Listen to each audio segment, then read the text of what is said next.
Hello, and welcome to this first lecture of this new section on uh, understanding how to build a strong team, sales team, for you to build excellence in sales management. In this section, basically, we're going to talk about uh, how can we give you some in-depth understanding of how to build a strong sales team. And in this, we are going to cover about two specific things in this lecture. One is how to build a strong sales team, an overview of that.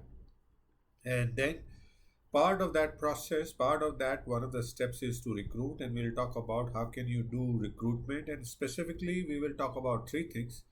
One, how do you determine the right job requirements? How do you source the candidates? And how do you screen the candidates to move forward from there? So, any thoughts on how can you build strong sales team? Any idea that you have? Can you think of some ideas? Okay, so you begin by obviously you need to have a team first. So you need to do the recruitment if you're starting afresh. And if you already have a team, then what you need to do is recruit the balanced people required, and then deploy the strategy. You have developed a strategy overall and in detail, and that you need to deploy. That means it's and how we will do that. We will talk about in one of these lectures later on. Then you need to motivate the team once they know what to do, how to do, and they are there in this place. They need to get this burning desire to perform, and that's what is called motivation. While they may be motivated, they must know how to perform those roles. So you need to train and develop them. And finally, they will run obstacles as you go forward, motivated in terms of developing. Having been trained and motivated, they go start performing in the area of your strategy. They will feel obstacles, and you would need to support them from time to time and to make them a high performing team. So that's how you build and maintain a team. So, how to recruit? Let's look at the recruitment. First three questions of recruitment here. So, how do you go about recruiting? Any thoughts? So, it's a multi step process, as you see. You need to begin by defining the right job requirements. And this is the most often missed step. People start looking at candidates, says, I need a sales rep, and let's get the candidates without even knowing what kind of candidates do you need. So, first, you need to define the right job requirements. Then you need to source enough candidates. And we'll talk about what do we mean the enough candidates. And then you need to screen who are the potential candidates that can go forward and who needs to be dropped at this stage. And then you need to evaluate through a selection interview. Then you need to reference check and do the selection or make an offer, and they need to accept it, and then they ensure joining. Each of these are important, but you can have lot of people selected, and for some reason don't offer you they accept your offer, and then they don't join, and you will be left without having a strong team there to start with. So how do you go about defining the job requirements? Let's take a look at that quickly. Right. So basically it requires you to define two broad things in terms of you need to define the specification of the person that you're looking for. What are the essential things the person must have in terms of knowledge, skills, and competencies? And what are the things that you need the desire, or what is nice to have? So these are the two main things, and the challenge is in finding these essential and nice to have things that can then become the basis of having a person on board who performs on the job. So a strong correlation is needed in the kind of things that you're putting in terms of essential and nice to have, and those people able to perform if they join and if they have those things. These are the critical things in having a job requirement. So how do you go about, what does it look like, a job requirement? So the position description would look something like this. It will start with the description of the position. It will define the name of the position for which the job requirements are defined, its location, uh, the position it will report to, position that will report to this position, and overall responsibilities. So it kind of defines what that role is, what that position is. The details serve as a background of the job requirement. So then you understand what you need the specs as you go forward, but this becomes the background of the job requirement. And the job requirements, as you see in this table here, it consists of two sections, essential and desirables. And the elements that you define are the education, what is essential education, what is desirable, what are the knowledges that they will need, minimum and nice to have, what are the skills, what are the experiences, demographics in terms of age, gender, the marital status, languages known, etc. And you also put down what is the cost of company that you're willing to pay for this position. And then you, at the bottom, two important things is you write down who prepared it, then the date of preparation, and who approved it and a date of approval. Because these become important because at the times when you look at these job descriptions or position description, you will find that it was last reviewed into 5 years back, and things have changed since then. So you need to then go back and prepare this fresh and get it approved.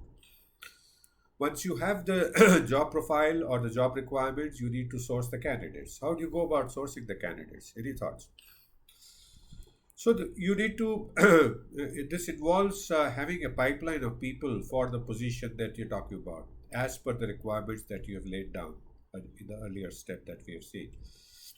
While it is not a major issue for large companies where the jobs are in demand, but it is a challenge for smaller companies, medium-sized companies, and even the private limited companies that have not gone public, and even I would say that smaller public limited companies who are not very well known because of their low visibility or whatever.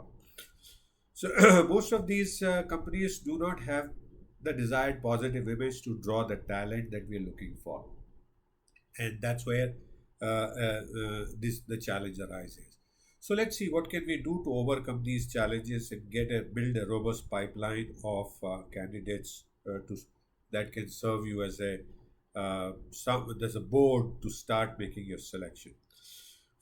I would what I'm suggesting here is a rollback process, I would call it. So what you need to begin with, determine the number of candidates that need to be sourced. So you need to define. Typically, what starts is that we don't even define that. We start with whatever number we can get, and we have no idea whether the number of applications that we are sourcing is good enough for us to get a final person onboarded. So what you need to go back to your history and say, okay, for similar position or same position, what has been the history to get a one person on board finally? How many people did you need to source? Because at every step there will be dropouts, and you need to then ensure that you have enough applications sourced that you can screen and then select and then make offers and then get joined. So that's a long process, and the dropouts can happen. So you need to determine that, and you may find that it requires for every one candidate 100 sourcing applications or maybe 1,000, depending on the the stringency of your job requirements in the market condition. Then you need to determine your sourcing strategy. How are you going to source these people? What media are you going to use? Where are you going to go to let people know that you have this position open? And ideal would be to go back and look at what has worked in the past. What media have you gone to? Have you gone to LinkedIn and that's worked well for you? Have you gone to newspapers? Have you gone to HR consultants, etc., etc.? You decide, and based on that, you decide to select the options that have been success earlier for you, or even for others. Then you execute the sourcing strategy, and the execution has a lot more to say. Say, for example, if you use the HR, you want to use HR consultant to source the application. One could be simply to inform them on phone and or even an email and leave it there. But I would advise it might be better for you to call them, meet them if possible, brief them on your requirements face to face instead of just sending job requirements as such. And this face to face meeting would first build some kind of personal relationship. This also they will have some questions. You can give them the background of this, what you're looking for, and it also builds that one-to-one relationship that can get you the kind of response you're that looking for HR consultant. Similarly, if you are thinking of advertising in paper, it's important to prepare the right advertisement. You have to understand that it's what you are really doing is you're selling that position. So you need to say how good that position is and how can it benefit the prospective candidate who will apply. So what is in it for the candidate who's going to apply, that you need to say. So instead of talking great things about the company, which you should in a small way, you should say how will this position help the candidates who would apply. So that's how you can either say a lot of meat in execution as well. Once you have done your sourcing strategy and you started implementing that, you start getting applications, right? And wonderful, congratulations. So then you need to screen. So how do you go about screening candidates? So screening candidates, as you see, is a funneling process in which you have many candidates coming into the funnel and you select some that meet your criteria. And it again having what you need to do is to eliminate those candidates those do not meet the essential requirements in the job profile, job requirements that you specified. Because if any candidates doesn't meet the requirements, there's no point taking that forward. And this can be done by either doing it yourself if you are running this solo, or if you have a team of HR people, you can ask them to put someone on the job, define and agree very clearly what are the screening criteria, and ask them to do it and revert to you with the two stacks: one, what they have selected to go forward in terms of screening, and what they've rejected. And my advice is for you to look at that, especially the deck that is rejected, and see, are we missing any good candidates that are being rejected at this point of time in terms of having their met this must requirements or the essential requirement is still being rejected. So this whole process that you see here of screening the candidates, once you agree with the screening requirement, you need to assess each applicant on these criteria. And the first question that you need to ask is, do you have all the information that is required? Because you should be rejecting an application because you don't have. And if you don't have all the information, the what was recommended is to go back, is write a small email to the candidates. Hey, we received this application, but we don't have this information. Can you come back and tell us what this is all about? And so that's how you can get information, and then you can do this, see whether you have all the information, and then you go forward. Now, if you have all the information, then you need to say, does he or she meet all the criteria? And if he or she meets all the essential criteria, must criteria, then you shortlist the candidate for the interview. If not, you screen that candidate out. So this is how you go and do the screening the candidates. So what do we do next in the next module? So in the next module, having screened the candidate, sourced and screened candidate, and defined the job requirements rightly, this time to start evaluating the candidates that you have shortlisted. So that's what we will talk about in the next module.